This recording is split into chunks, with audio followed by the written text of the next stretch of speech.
Michigan. He said, "Hi, Brian." He says, "I would like to know whether the writers asked the cast for input into how their character stories would ultimately be resolved." No.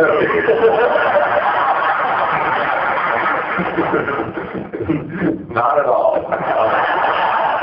It's an interesting phenomenon because at the very beginning of the show, the actors, there was a huge cast of 16 characters, and I think they were all trying to figure out how it's going to work and whether we're going to try to get all 16 actors into each episode. And then eventually they sort of settled into this idea that there'd be, you get to star in your own episode, and then there's 3 or 4 characters around you, and there's some weeks when you work a lot, and there's other weeks when you don't work a lot. And then, some weeks you're the star, and other weeks you're the extra. Yeah, and it might be in one scene or something. And the actors never got the script until 2 or 3 days before shooting. And so they actually had no idea what was going on as they were making the show. We didn't tell them, well, this is what's coming up, this is what's, in store for your character. And that actually made them very present, and it made them, I think, very much like the characters. They were like the characters. They didn't know what was around the next bush. They didn't know what that trek was going to lead to. And they all kind of made their piece of it. Even in the finale, we expected that they would all come to us. We withheld some scenes at the very end of the finale from them. We didn't publish the very end of the script. And actually, none of them, we expected them to be calling up and saying, well, what is the missing material? But they were all used to this process by which they would just do what was next. We went down for the shooting of the final scene of the show, and we basically addressed everybody who was in that scene, and there were a large number of them, and we said, if you guys have now read the scene, if anybody wants further illumination, Carlton and I are right over there. And one of the actors said, why start now? It wasn't actually the final scene, but it was one of the last. Yeah,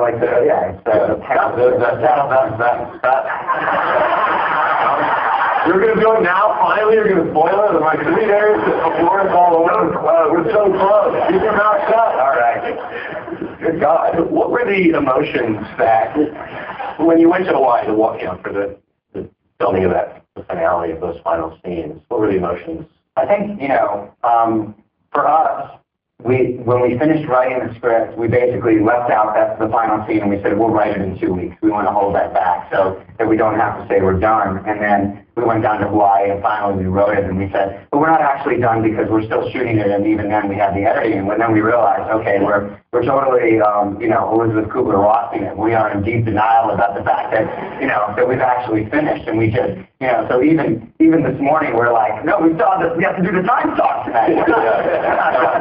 And of course, once we're out of denial, we'll move on to anger, and that'll be, you don't want to be around for that, trust me. But I think it really, it was very emotional to be in Hawaii because, you have the show about all these disparate people that have come together under extraordinary circumstances to kind of form a community. But that's not only the show, it's what happened behind the scenes, the people that made the show. And when you see the crew hauling gear up the side of these muddy trails in the jungle in Hawaii and working 16-hour days and cursing you and cursing us, well, exactly. Cursing her? In the movie theater, is this an NC-17? Yeah. Right, that's the story. No. Okay, this is family. I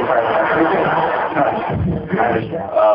Anyway, so they were all sort of in the mourning process too because they all worked with each other for 6 years, and so they were all sort of saying goodbye. I think for us the most emotional moment came the day that we went to the scoring stage because Michael Cicchino's music played such a big part of the show, and there we were watching the scenes of the finale as a live orchestra was playing Michael's beautiful music over it, and that sort of the sense of finality and kind of completeness when we actually saw those scenes with the music was really emotional. And there were guys from the DVD people filming up there, and we were like, first of all, they kicked Damon out because he was crying too loud. He was making too much noise during the scoring. The cellists was literally like, what's your problem? And I was trying to cry without making noise. We're like, oh, this is going to be so embarrassing on the DVD to watch this. But no, it was so emotionally, that was, I think, really, that's really when I kind of sunk in that, oh my gosh, we just, this is over, and the journey is coming to conclusion. It's been such a meaningful part of our lives and everyone who's worked on the show, and our interaction with all of you has been such a big part of the community that's formed around Lost. Has been such an extraordinary event in our lives that it's really sad to see it come to an end. Do you have any idea that it would turn into sort of this phenomenon? No, there are people in this audience who are well aware of exactly what I thought was going to happen, which is that the show would be canceled after 10 episodes, and I would be revealed to be a fraud, and that people would come with torches to my house and all these things. And then about 7 or 8 episodes in, Carlton came along and sort of infused the show with this sense of incredible optimism, which is, let's just worry about the episode that's right in front of us and the mysteries that we're putting right in front of people, and you don't have to project out 2 or 3 seasons from now. Let's just worry about what's right in front of you. And so there was a day that the pilot aired, and the ratings came out. And of course, if you're a television writer producer, this is like winning the lottery when you actually have success. I mean, Lost came out; it had a huge ratings number. I remember Damon came into my office and he was holding the rating sheet. He was pressing tears, and he goes, "Does this mean we have to keep doing this?" I think the emerging theme is, did I cry a lot? Let's see if we can make it happen tonight, kids. So let's see if we can get there. Yeah. So, you got Barbara Walters. Okay. We'll do that. One of the things we're also going to be doing tonight is we're showing some clips from previous seasons. So the first clip we're going to see gets at, your show traffics in a lot of very sort of big themes: fate versus free will, good versus evil, faith versus reason, whether to take Sawyer's shirt off in this episode or another episode. But let's look at this clip, and then when we come back, talk a little bit about sort of what you were trying to get at in this thing.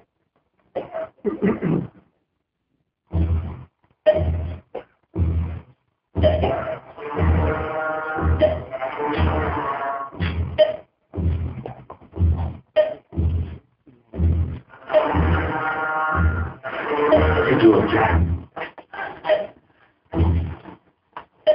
What? You have to do it.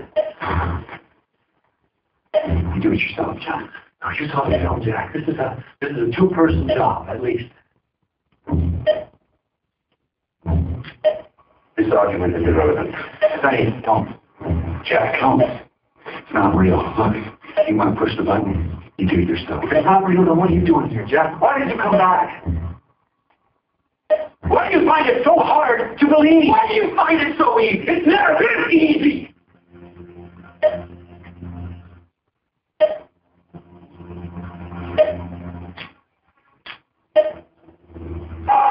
Maybe you should just do it.